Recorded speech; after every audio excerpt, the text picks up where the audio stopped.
Hi, this is another episode of Sharpen Your Songwriting. I'm going to show you another small chord sequence today. A variant of another progression, which I'm also going to use in C major, is C, E minor, F major, and G major. This is a really nice chord progression because it goes from chord 1, C, to chord 3, which is E minor.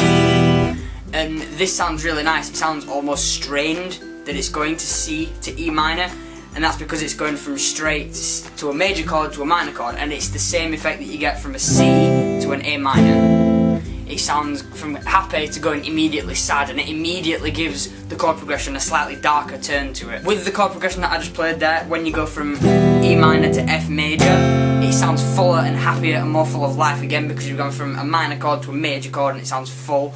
And then you go from F to G major, and that is almost completing the cycle of chords, but not fully, because this is chord 5. G major is chord 5, which is your standard returning to chord 1. Chord what?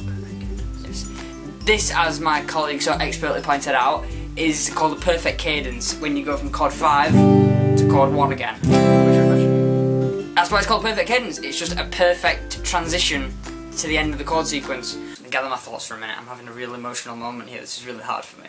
This particular chord progression, because it goes from chord 3, E minor, to chord 4, F major to chord 5, G major, it's a constant series of ascension. So it goes from quite low, a little bit higher, a little bit higher, and it's constantly going up and bringing it back round to the final chord.